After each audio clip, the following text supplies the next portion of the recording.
Are you tired of stinky socialists trying to take over America? And are you also tired of theorists talking about the free market as a cure-all for every problem with no first-hand experience of how the market actually works? Well, the Truth, Justice, American Way app gives you wall-to-wall shows by hosts who not only understand the market, but tell you how they make money in a variety of patriotic endeavors. The Truth, Justice, American Way app for Android is 24/7 streaming audio content on the topics of finance, liberty, self-defense, and technology. All the hosts are all American Americans from all over America. And the app is made in Wyoming, the cowboy state. Because you should buy American, even with free Android apps. Truth, Justice, American Way. Useful information, compelling personalities, and superior American audio quality. Go on the Google Play Store or the Amazon App Store and search Truth, Justice, American Way. God bless each and every one of you, and God bless America.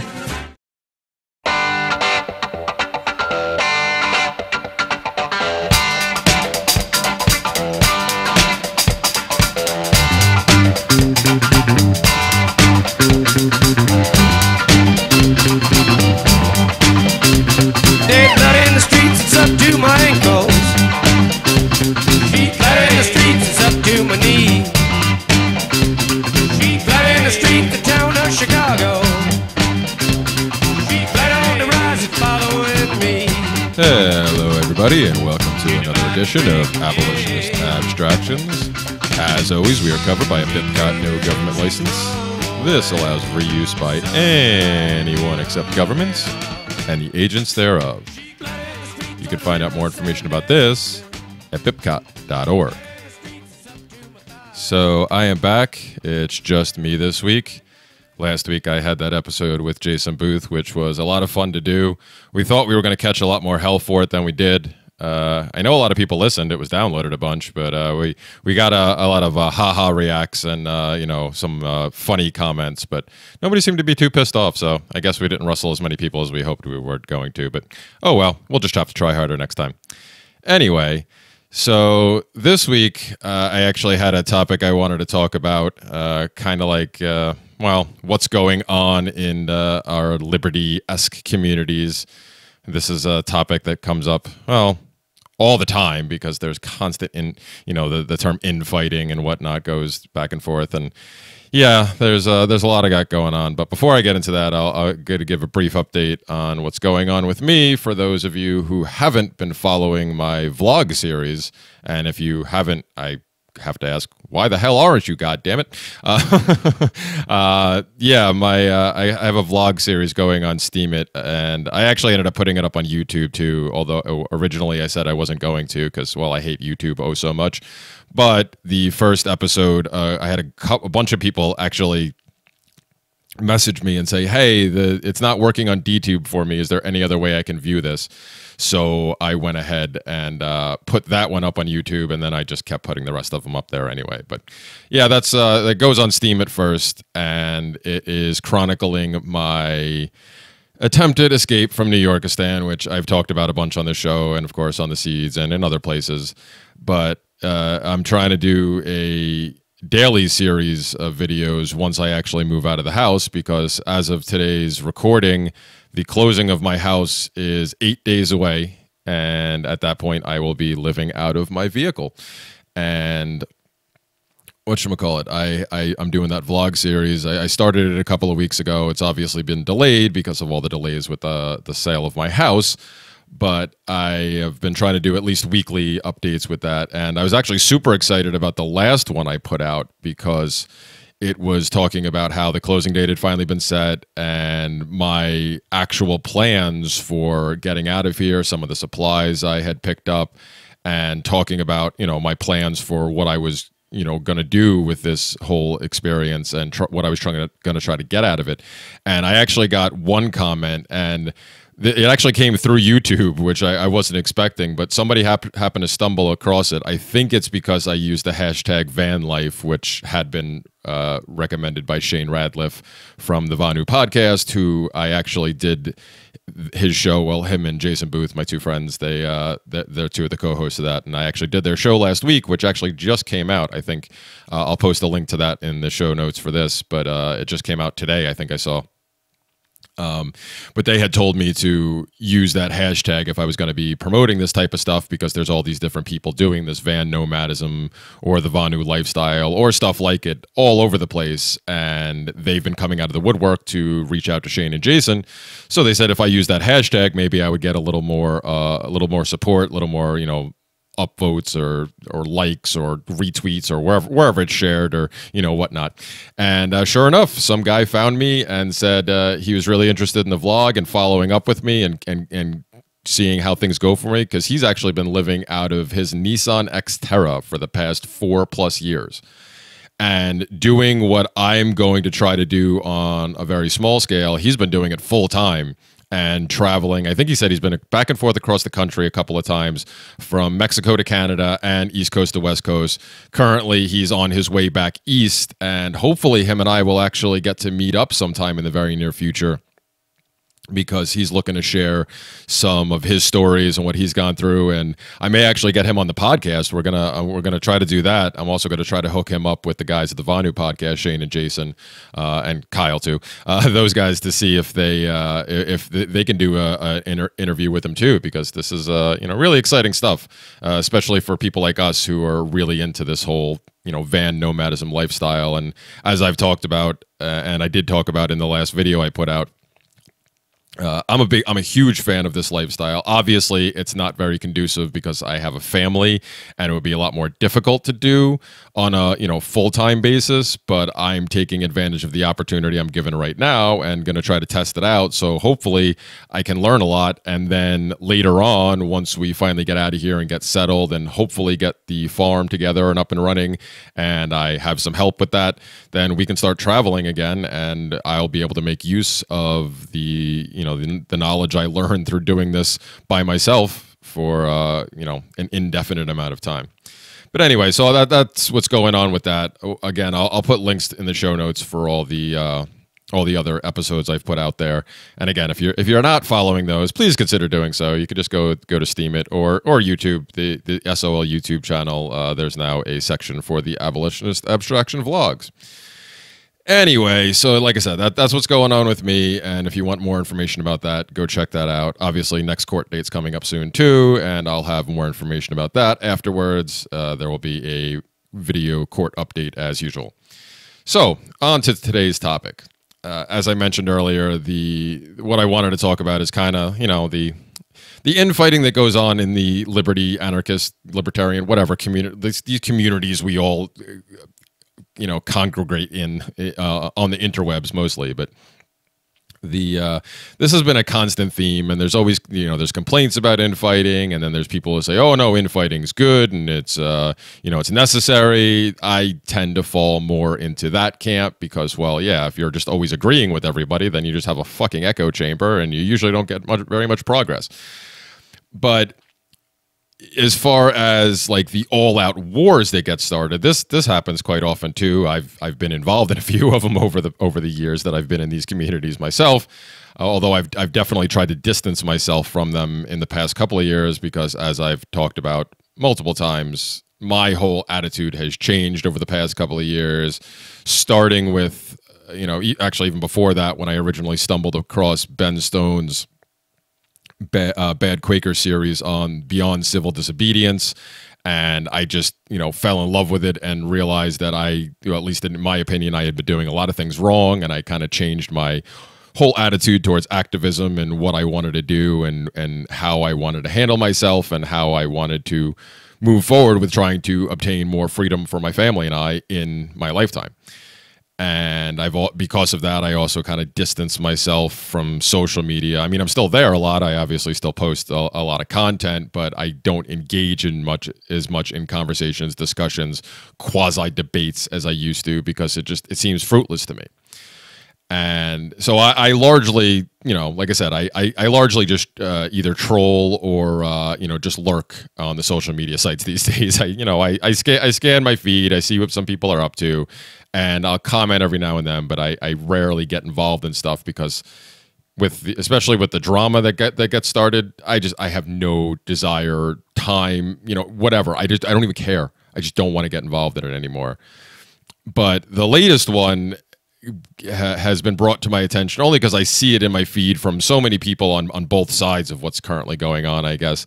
And then I have a bunch of friends who are closely connected to some of the people that are involved in this as well. So I hear a lot from them. So I see it a lot. And that is what is going on currently with the latest shift of a bunch of anarchists who are shifting, I guess, in the communist direction would be the nicest way to say it. I don't know. There's the whole bunch of people, and I'm not here to call out names necessarily, and call people out for their behavior. That's not. This is a more generalized topic. The generalized topic of it I want to talk about, or more general topic, I guess. I want to talk about instead. But it is centered. This all started, I guess, with the girl the woman who goes by the name Anarchy Girl on Facebook, Lauren Brown, who I've been friends with for a long time, and I have a couple of friends who are actually really good friends with her. I've known her for years. Never really had a problem with her. I mean, I always thought she went a little over the top with some of the stuff she did. But, I obviously do too, so I'm not one to judge in that regard. I don't really care. But apparently lately her and some of her other friends have made this monumental shift, and it's just this whole, big kerfuffle has started again. And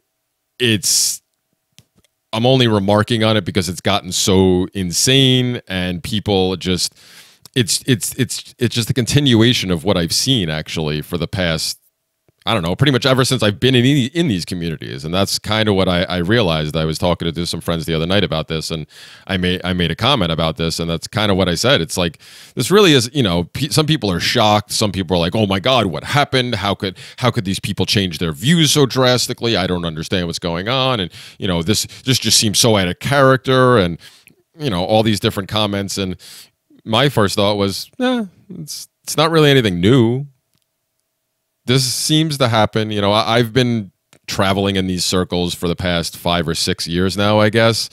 And this seems to happen on an almost yearly basis, at least once, where there's this giant shift in one part of the community.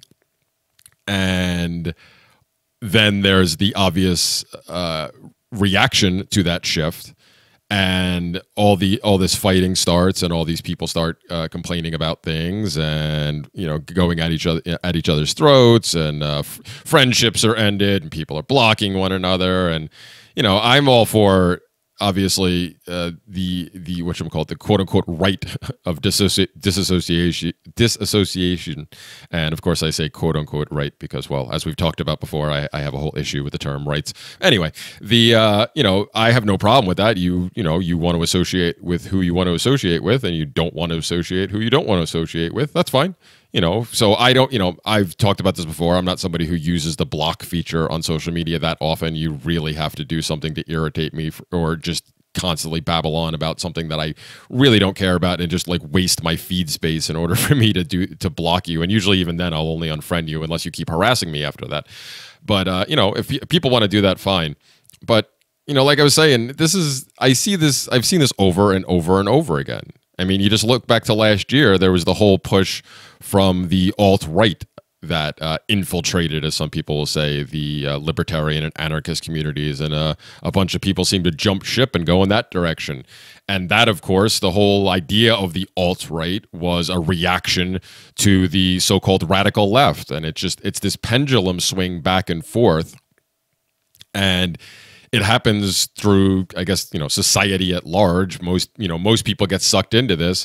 But when it comes to the anarchists and libertarians, the royal we, I'm using that term, we're supposed to be above all this because we're supposed to be the logical ones, right? Yeah, not so much, because apparently not everybody, obviously, a huge portion of these populations seem to get sucked into this stuff anyway, and it just becomes the same stupid left-right divide, and it does absolutely nothing for the cause of freedom. Now, I have talked before about the fact that my stances have softened on a lot of things that I was very adamant about years ago, because I've become less and less of an absolutarian over the years.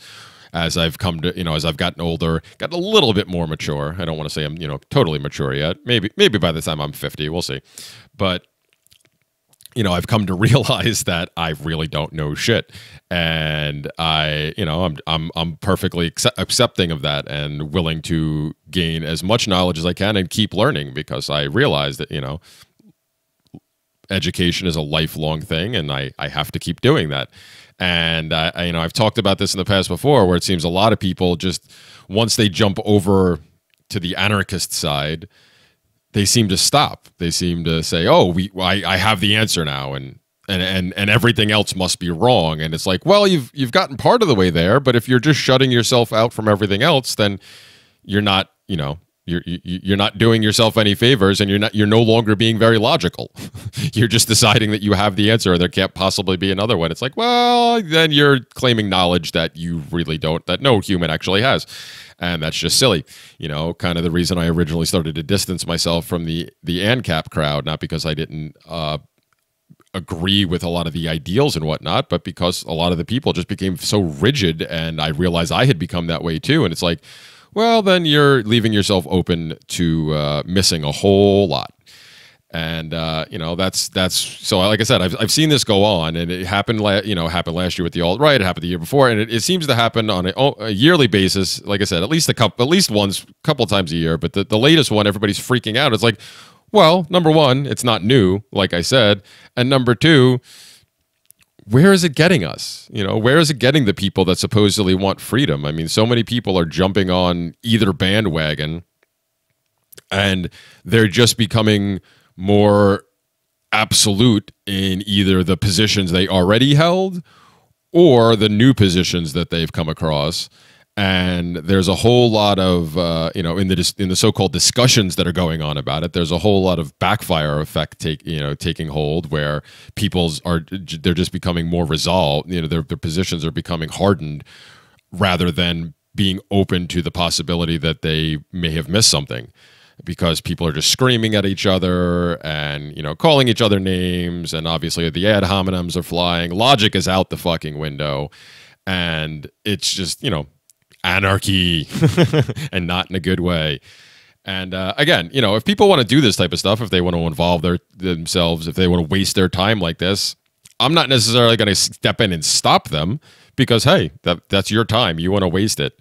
But I think it does a number of disservices to anybody in these communities who actually is about obtaining freedom now and not just sitting around and talking about it. Number one, it's just another thing to make libertarians anarchists. Anybody who talks about the ideas of freedom like people like us do, it makes the collective look childish and petty, and it makes us look like the stereotypes that have already been created. Oh, look at that. Yeah, not good. There's stereotypes or stereotypes for a reason. There's usually at least a kernel of truth to all of them.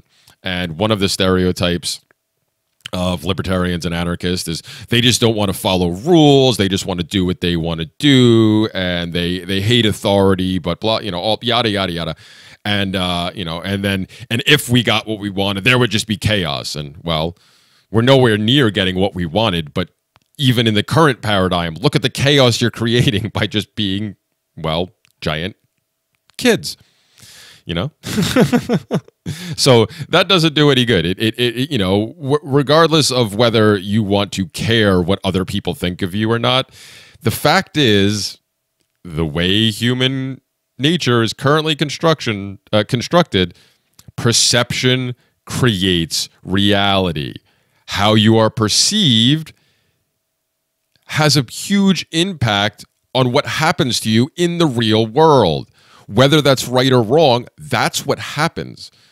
So if the perception was already that we're a bunch of immature, children who just want what we want and don't want to follow the rules and just want to smoke pot or do whatever it is, but not be responsible for our actions, well, when you go out acting like this and calling each other names, like these grown people, and I know for a fact that some of these people involved are my age or older. So we're talking about 40-year-old and over adults, supposed adults, getting into these bitch fest and calling each other's names and screenshotting comments from one another and then making these ridiculous commentaries. And I've done stuff like this before. To call somebody out for their behavior is one thing, but to go snipe back and forth to one another like this constantly and then make threats, and then, in this particular instance, supposedly people's children are getting dragged into it.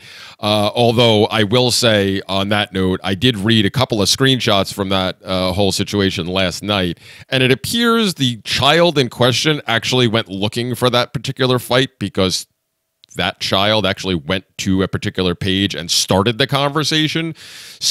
So I don't know if I can really say people are just willy-nilly attacking children or not. But, anyway, when you do all this type of stuff, yeah, it makes people look childish. And whether you're involved in it or not, it turns people off to these ideas if you try to express the same ideas that these other people are expressing. Other people will see that and go, oh, well, but that's what these people say. Oh, you must be one of them. These people are childish and ridiculous, and they don't actually have a plan. They just want to do what they want to do. And whether right or wrong, again, that's the perception that gets created. So less people will be interested in hearing your ideas, even if you're not one of the people involved in this. And that goes to the second thing that I think problem it creates is people that are like on their way or on the fence about some of these ideas, or are thinking about these ideas, or are starting to come to some of these realizations. It's quite easy to be turned off when you run into this stuff constantly, when you see these things in these social media groups where, unfortunately, a lot of people like us congregate because we're so spread out all over the country and the world, and a lot of us don't actually have other anarchists around us, so a lot of our interaction has to take place online, at least for the time being.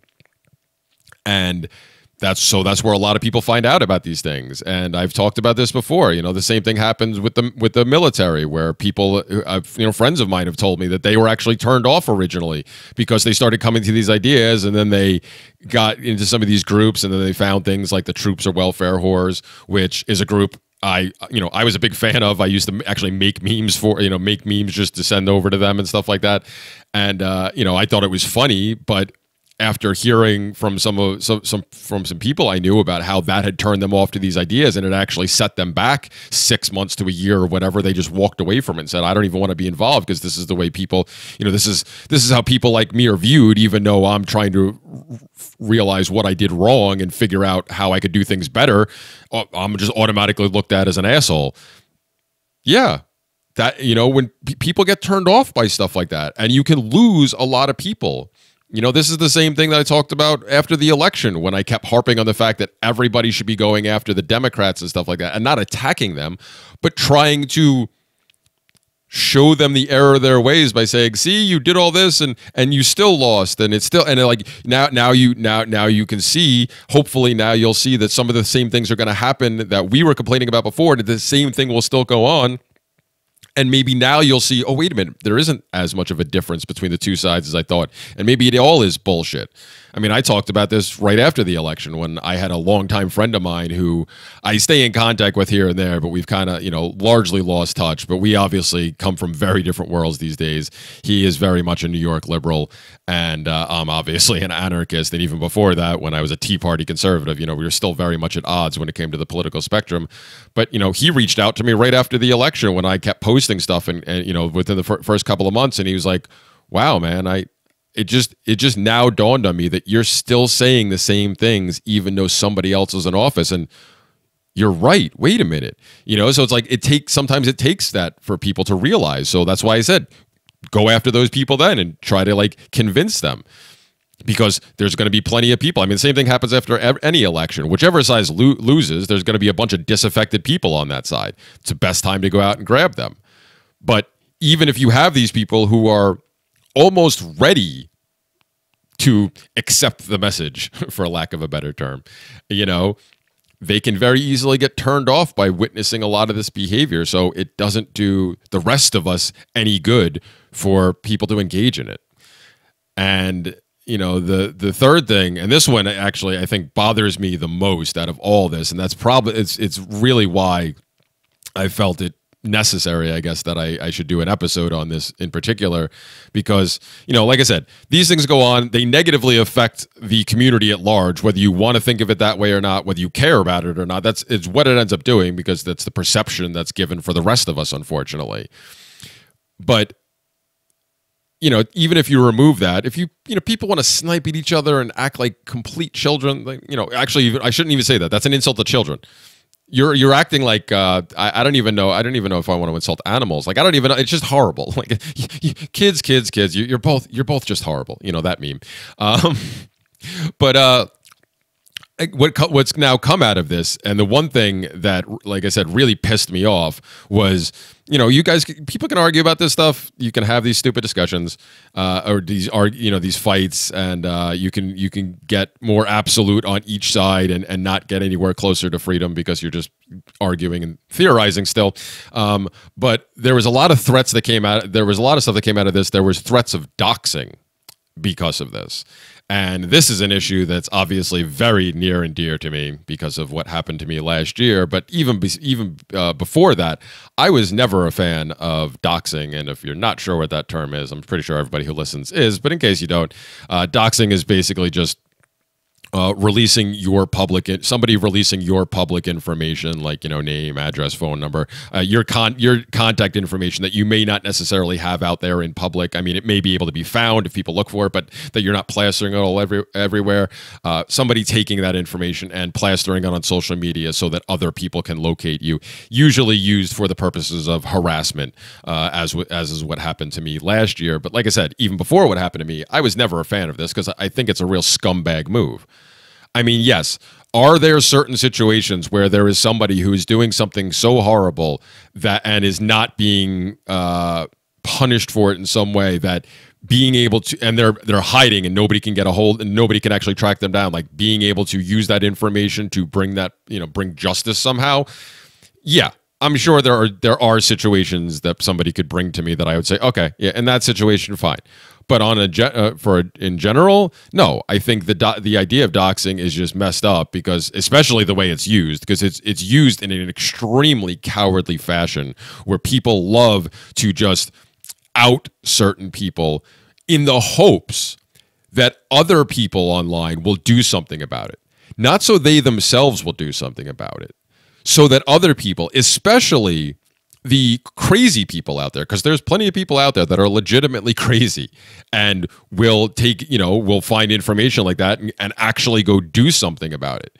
So most of the time, it sure as hell seems that when somebody goes to dox another individual, that is their intent. Whether stated or not, they are doing so in the hopes that other people will do things to this person, whether physically, emotionally, whatever. They will damage this person and hurt this person for whatever alleged offense they caused in the first place. And as you can see with situations like mine, the offense I caused was hurting people's feelings.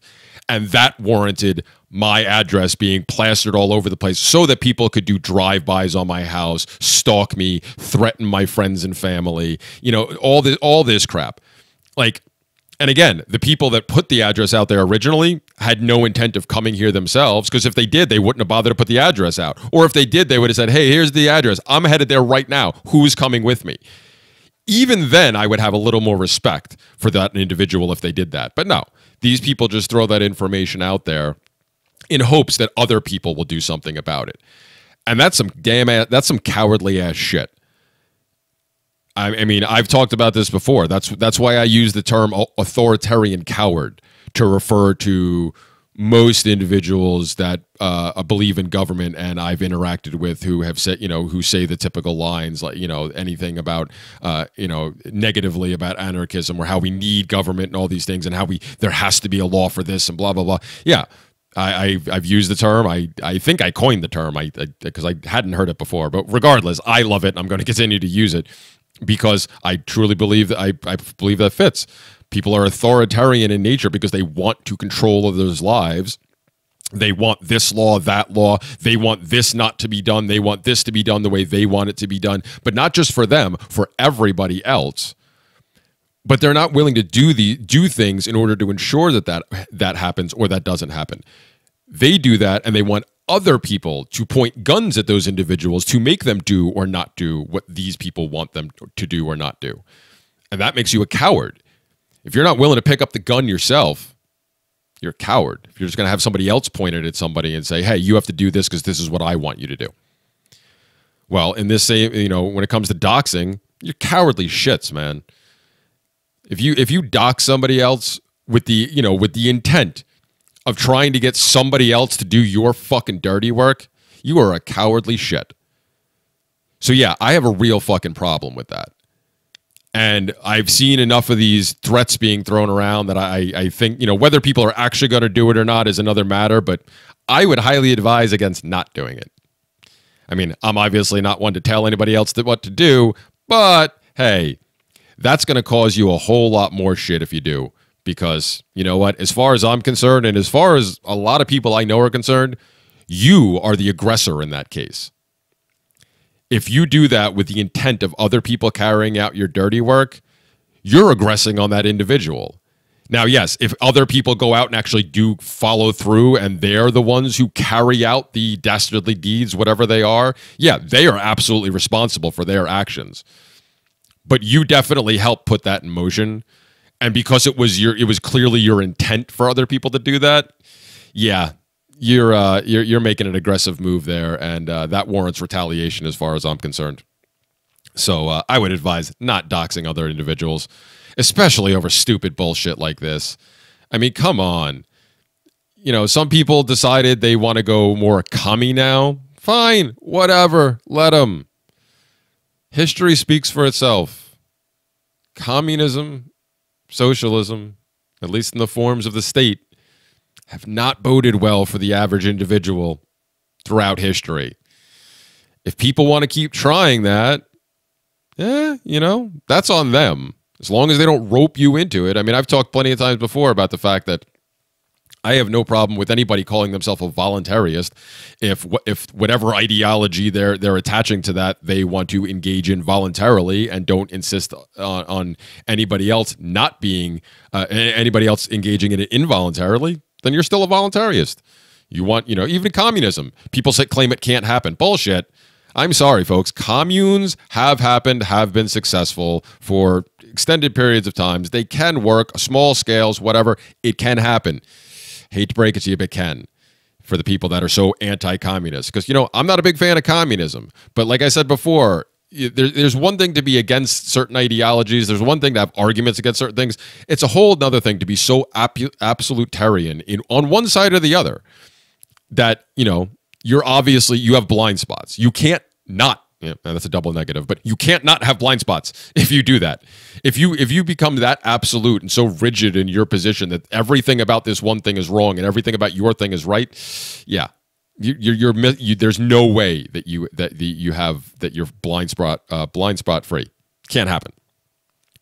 So it's insane that people just take it to these extremes, but it just keeps happening, and especially in this particular instance, because it involves the communists and some ANCAPs that are going back and forth at each other over this, and it's the absolutarian ANCAPs, or even some of the newer ones who get roped into this stuff too. And I think it's the same thing. A lot of people, like I was talking about before, the people on the fence, the people that are just coming into this, some of these people get sucked into this whole thing and they have no idea what's going on, and then people start choosing sides for the wrong reasons, and nobody actually has learned anything.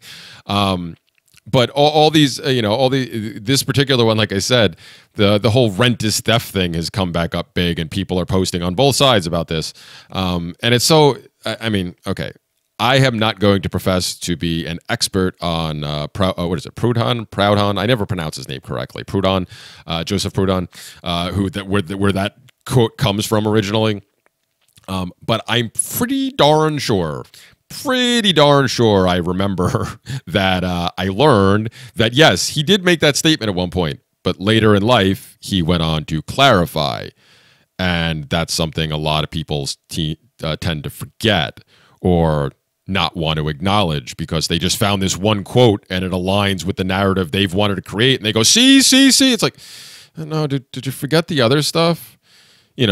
kind of like the same thing on the ANCAP side with Rothbard. A lot of people like to point to different Rothbard quotes about this and this and this and this.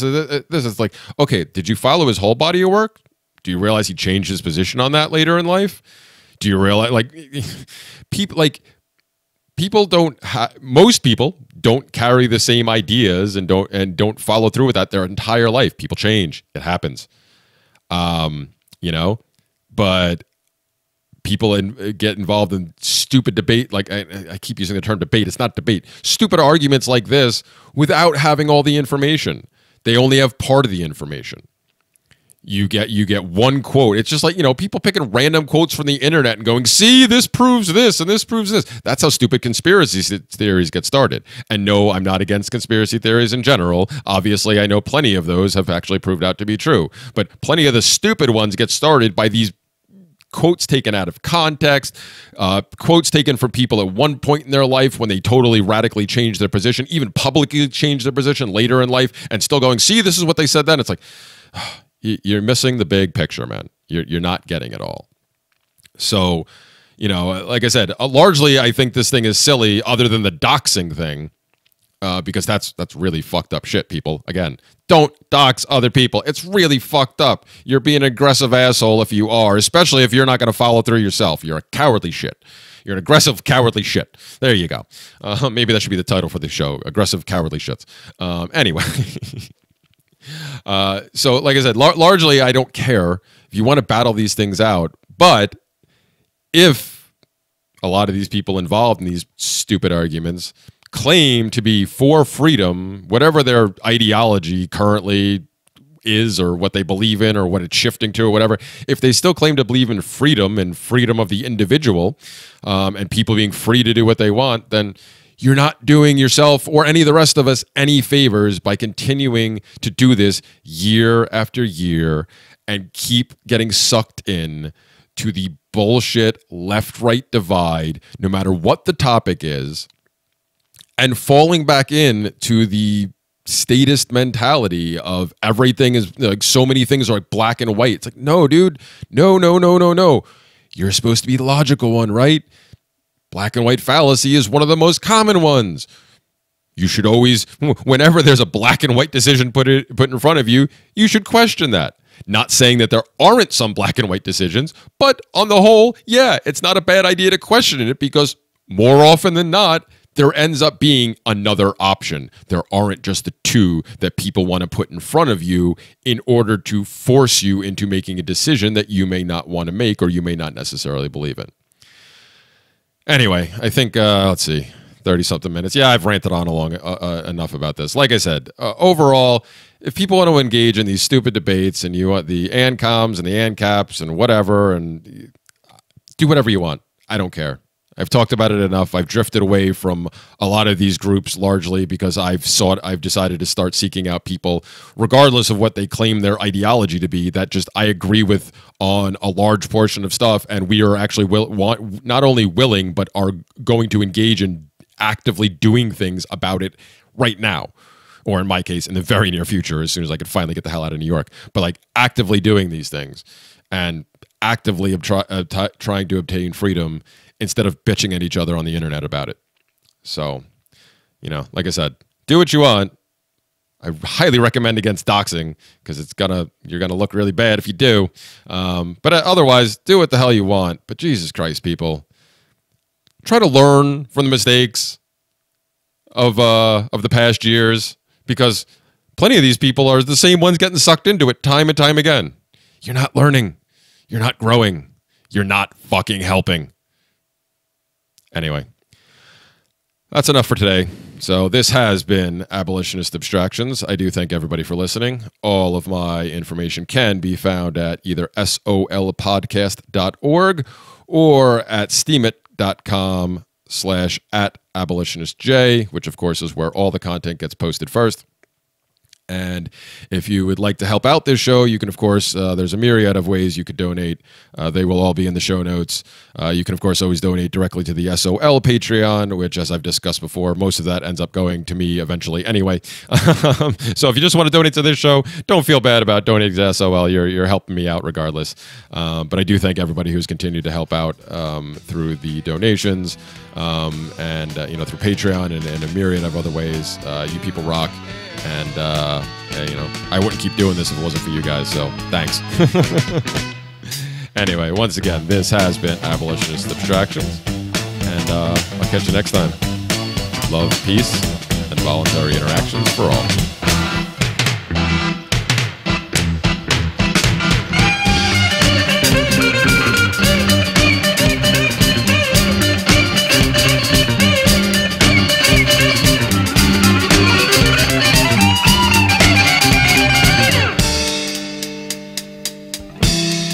Indians scattered on dawn's highway bleeding.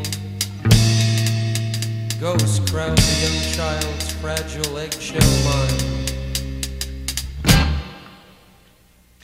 This is Daryl W. Perry, host of Free Talk Live. This November, I'll be running in the world's biggest and most popular marathon, the New York City Marathon, and I've accepted a spot on Team Innocence Project because I'm a passionate supporter of their work. Since 1989, 353 people in the United States have been exonerated by DNA testing, including 38 who pled guilty to crimes they did not commit, and 20 of whom served time on death row. The Innocence Project provided direct representation or critical assistance in 180 of these cases. With your help, the Innocence Project can help even more people who have been wrongly convicted. As part of Team Innocence Project, I'm raising awareness about wrongful convictions and raising funds to help free the innocent. I've already paid the race registration fees. However, to secure my spot on Team Innocence Project in the New York City Marathon, I need to raise $3,500 by November 1st. You can support the Innocence Project and help me secure my race entry by going to run.freetalklive.com.